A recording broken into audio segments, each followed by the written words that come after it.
Elara Voss was found in the heart of Hollow Creek Woods, her body carefully posed, a bouquet of crimson roses resting in her lifeless hands. Noah Kane, her former fiancé, swore he still loved her. Jasper Halloway, her wealthiest patron, had been obsessed with her for years.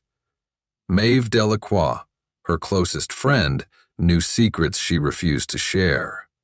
And then there was Damien Lorne, a name no one had spoken in years, a shadow tied to a past murder that had gone unsolved. The black ribbon around Elara's wrist bore the initials A.L., a message from a killer who had done this before. 5 years ago, another woman was found the same way, with the same warning: love is eternal, but so is death. Now the pattern had resurfaced. The question wasn't just who had killed Elara, it was who would be next. The morning of February 14th began like any other Valentine's Day in Black Hollow. The small town, known for its quiet streets and cozy cafes, was alive with the scent of fresh roses and chocolate. Couples filled the sidewalks, arms wrapped around each other, exchanging affectionate glances. Shops displayed heart-shaped decorations in their windows, and restaurants prepared for candlelit dinners. It was a day devoted to love, but beneath its rosy surface, darkness waited to be discovered. Just beyond the town's edge, a winding trail led into Hollow Creek Woods, a secluded area often used by morning joggers and nature lovers. The trees stood tall and bare, their skeletal branches clawing at the pale winter sky. A crisp chill hung in the air, accompanied by the distant sound of birds chirping. It was here, hidden among the trees, that an unsettling discovery shattered the peace. At precisely 7:12 a.m., a local jogger, Mason Lively, followed his usual path through the woods. His breath formed small clouds as he exhaled, his sneakers crunching against the frost-covered ground. The rhythmic pounding of his feet was comforting, a steady beat against the quiet morning. But as he neared a clearing near the creek, something unusual caught his eye. A figure lay motionless in the frozen grass, partially hidden by a thin layer of morning mist. Mason slowed his pace, an uneasy feeling creeping into his stomach. At first, he thought it might be a mannequin, some cruel prank left behind by teenagers, but as he stepped closer, the unsettling truth became clear. A woman, dressed in a deep red velvet dress, lay eerily still. Her hands were gently folded across her stomach, as if she had been placed there with deliberate care. A bouquet of fresh roses rested between her fingers, their petals a striking contrast against her pale skin. Her dark brown hair cascaded over the grass, undisturbed by the wind. Her face was serene, almost as if she were sleeping, but there was no breath, no movement, no sign of life. Mason staggered back, his heart hammering against his ribs. He fumbled for his phone with shaking hands, dialing 911 as he waited for the operator to answer. His eyes darted over the scene, trying to process what he was seeing. There was no blood, no visible wounds, just the eerie perfection of her stillness, as though death had come gently in the night. Minutes later, the sound of approaching sirens echoed through the trees. Detective Grayson Holt arrived at the scene alongside paramedics and forensic experts. As he stepped out of his vehicle, he took in the haunting sight before him. This was no ordinary crime scene. The precision, the almost artistic placement of the body suggested something far more sinister. The woman was identified as Elara Voss, a 29-year-old art gallery owner. She was well known in Black Hollow, admired for her talent and quiet elegance. Her gallery, Voss Art House, was a cornerstone of the town's artistic community, attracting collectors and admirers alike. But, despite her success, there had always been an air of mystery surrounding her. As forensic experts examined the body, a chilling detail emerged. A thin black ribbon was tied around Elara's wrist, embroidered with delicate silver initials. A.L. The meaning was unclear, but it was undeniably intentional. There were no signs of struggle, no bruising, no indication of how she had died. It was as if life had simply left her, leaving behind only an immaculate image of sorrow. The absence of immediate evidence only deepened the mystery. There was no sign of a forced encounter, no discarded weapon, no trace of a struggle in the surrounding area. The only disturbance in the frost was Mason Lively's footprints leading up to the body. It was as if Elara had simply appeared there, placed like a tragic Valentine's Day offering. As the investigation began, one thing became chillingly clear. This was no ordinary murder. It was a message, meticulously crafted and waiting to be deciphered. And whoever had left it behind had no intention of stopping there. Detective Grayson Holt stood at the edge of Hollow Creek Woods, staring at the lifeless form of Elara Voss. The forensic team worked silently around him, snapping photographs and dusting for evidence. But there was an eerie emptiness in their findings. No blood, no clear cause of death, no footprints leading to the body.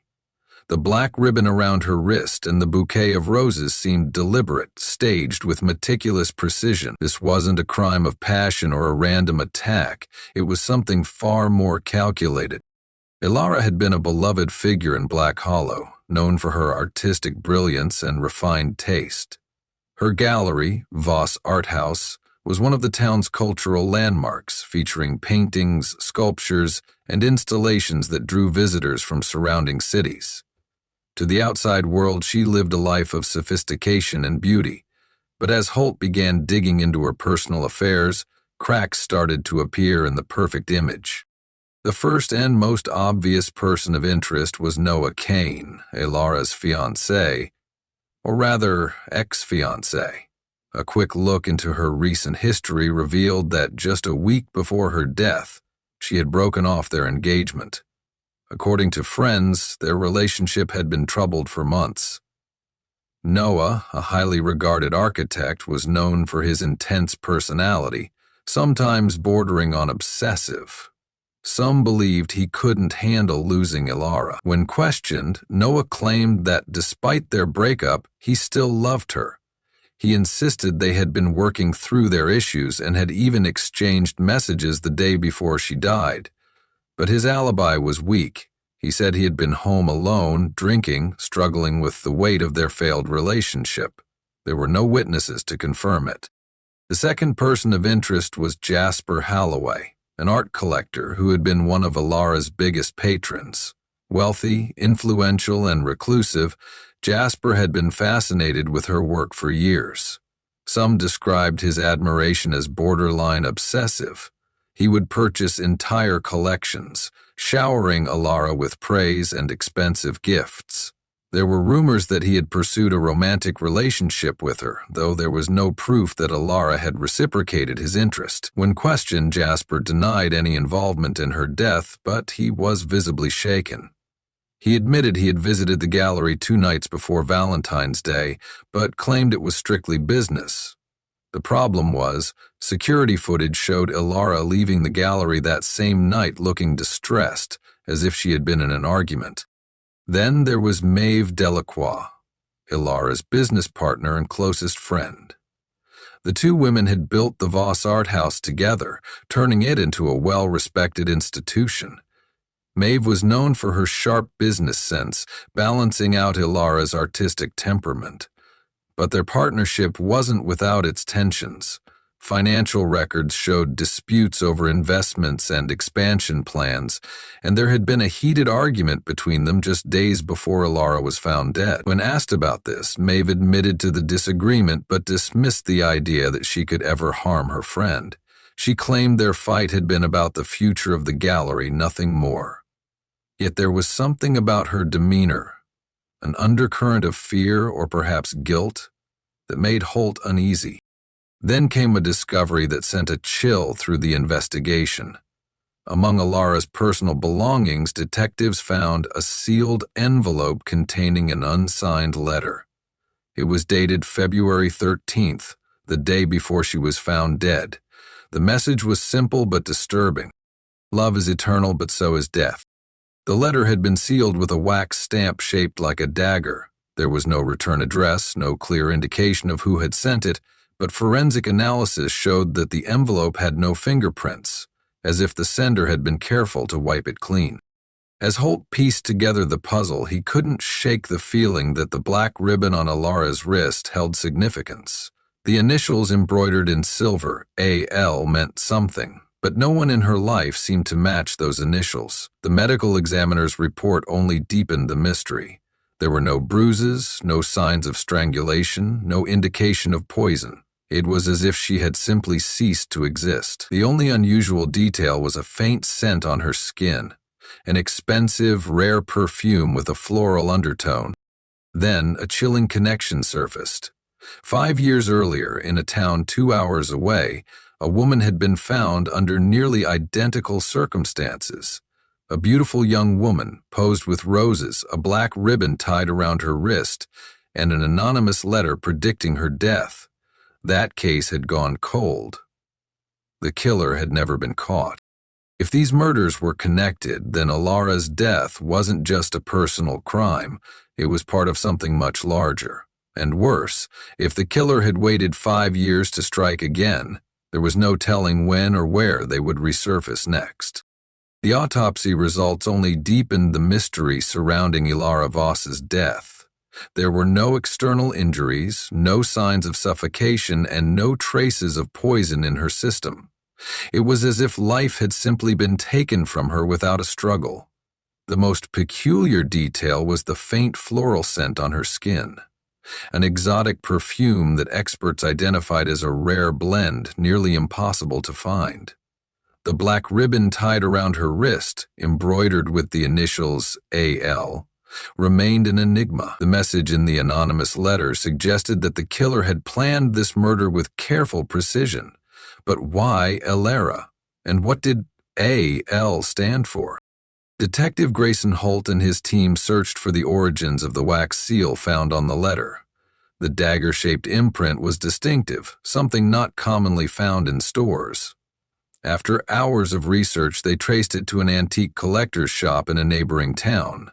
The store owner recalled selling the exact wax seal a few weeks prior, but there was no official record of the buyer. However, security footage provided a clue. An individual dressed in a long coat with the hood pulled low over their face had made the purchase. Their features were impossible to identify, but their posture suggested confidence, as if they knew exactly what they were looking for. Meanwhile, as Holt continued to search for answers, a disturbing revelation emerged. A forensic analyst cross-referenced Elara's case with unsolved homicides and found a strikingly similar crime from 5 years earlier. In a small town 2 hours away, a woman named Celeste Arleson had been found posed in the same manner, laid gently on the ground, hands folded over a bouquet of roses, and a black ribbon tied around her wrist. The case had baffled investigators, and without any leads, it had gone cold. Even more disturbing, Celeste had also received an anonymous letter before her death, almost identical to the one found in Elara's possession. The similarities were undeniable. Holt reviewed the details of the older case, searching for a connection between Celeste and Elara. At first, they seemed like strangers. Celeste had been a school teacher, while Elara was an art gallery owner. Their social circles didn't overlap, and there was no immediate link between them. But then, buried in Celeste's case file, a single name stood out: Adrian Lorne. Adrian Lorne had been a suspect in Celeste Arleson's murder, but had disappeared before he could be questioned. There was no record of him after 2019. Some believed he had fled the country, while others assumed he was dead. But now, with Elara's murder following the same eerie pattern, the question had to be asked: was Adrian Lorne back, or had someone picked up where he left off? Digging further, Holt discovered that Adrian had a younger brother, Damien Lorne. Unlike Adrian, Damien had no criminal record.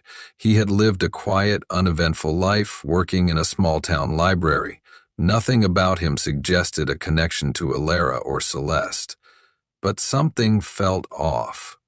There were no records of Damien in recent years, no employment history, no credit card usage, nothing. It was as if he had vanished, just like Adrian. The investigation took another turn when the forensic team finally identified the perfume found on Elara's body. The scent was an exclusive fragrance created by a high-end perfumery, one that only made a limited number of bottles each year. Further inquiries revealed that one of these rare bottles had been purchased just months before Elara's murder by a man using a fake name. The address listed on the purchase led to an abandoned house on the outskirts of town. With a search warrant in hand, Holt and his team arrived at the house. It was eerily silent, the air thick with dust and decay. Inside, they found something chilling. A shrine dedicated to Elara. Dozens of photographs of her lined the walls, some taken from afar, others clearly from within her gallery. Paintings of roses, dark poetry scrawled in ink, and a single candle-lit altar stood in the center of the room. Among the items was a piece of black ribbon, identical to the one found on Elara's wrist. The message was clear. Whoever had killed Elara had been watching her for a long time. The crime was not random, it was personal. And worse, if the pattern of 5 years held, then this was not the end. It was only the beginning. The abandoned house on the outskirts of town was a tomb of obsession, its decaying walls whispering secrets long hidden. Detective Grayson Holt stood in the center of the dimly lit room, his eyes scanning the eerie shrine dedicated to Elara Voss. The photographs of her, taken at different points in her life, suggested the killer had been watching her for years. Some images showed her walking through Black Hollow, while others were more invasive. Shots taken from outside her gallery, her home, even through windows where she had likely thought she was alone. The unsettling realization sent a chill down Holt's spine. This wasn't just a crime, it was an infatuation that had spiraled into something much darker. On a small table near the altar of candles and paintings, a single notebook lay open. Holt carefully flipped through the pages, each one filled with handwritten entries in dark ink, the words blurred between poetry and madness, references to love, eternity, and an unnamed destiny. But one phrase stood out, repeated multiple times throughout the pages: the Rosekeeper's promise. Holt had never seen the term before, but it was clear that whoever had written it believed in its significance. The entries didn't reveal the author's identity, but a strange signature appeared on the last page. A.L. The initials embroidered on Elara's wrist ribbon. Was this Adrian Lorne's work, or had someone else taken his place? The forensic team scoured the house for evidence. Dust covered most surfaces, but one area showed signs of recent use. A small, locked drawer within an old wooden desk. Upon prying it open, they found something shocking. A stack of letters, all addressed to different women across multiple towns. Each letter bore a similar message to the one found in Elara's possession, a cryptic warning that blurred the line between poetry and threat. Love is eternal, but so is death. The names on the envelope sent a wave of urgency through Holt. Some were familiar. Celeste Arleson, the woman murdered 5 years ago. Elara Voss, their current victim. But others were unknown. 5 more names, women still alive, women who might be next. Holt wasted no time. He issued an immediate protective order for the named women, tracking down their locations and sending officers to secure their homes. The connection between them wasn't immediately clear. One was a florist, another a musician, a third a university professor. Their lives didn't intersect, yet someone had chosen them. The same way Celeste had been chosen, the same way Elara had. Hours later, just as Holt's team was setting up surveillance around the remaining women, a call came in. A woman named Vivian Cross, one of the names from the letters, had gone missing. Her roommate reported that she had left home the previous evening for a Valentine's Day dinner with an unnamed suitor and hadn't returned. Holt's heart pounded as he connected the dots. This was happening again. The pressure mounted as they worked to find Vivienne. Security footage from her last known location showed her stepping into a black sedan with tinted windows. The license plate was partially visible, and within minutes they had a trace. The vehicle had been rented under yet another false name, but the listed address led to an old manor just outside town. An isolated place, surrounded by dense forest. Holt knew they were running out of time. With a full team of officers, they stormed the property just before dawn. The front door was ajar. The inside eerily silent except for the distant sound of classical music playing from an old record player. The scene was unsettlingly familiar. A candlelit room, roses scattered across the floor, and in the center, a velvet chair. Vivian sat there unmoving, her eyes wide open, but she was alive. Holt rushed forward, checking her pulse. She was breathing but completely dazed, her pupils dilated as if she had been drugged. Around her wrist was a black ribbon, just like Elara's, tied in the same careful manner. She whispered something barely audible, her voice trembling. "He said I was his Valentine?" The words confirmed Holt's worst fear. The killer wasn't done, and this time they had come terrifyingly close to claiming another life. Vivian Cross was alive, but barely. Her breathing was shallow, and her body trembled as if she had been pulled from the edge of death itself. Detective Grayson Holt crouched beside her, carefully removing the black ribbon from her wrist. The embroidered silver initials, A.L., stood out against the dark fabric. The same chilling signature left on Elara Voss. Paramedics rushed into the candle-lit room, stabilizing Vivian before she could slip further into unconsciousness. She had been drugged, the medical team confirmed, but the dosage hadn't been fatal, just enough to keep her weak, vulnerable, and unaware of her surroundings. Someone had planned to take their time with her. Holt shuddered to think of what would have happened if they had arrived even an hour later. The rest of the house was eerily quiet, but there were signs of recent activity.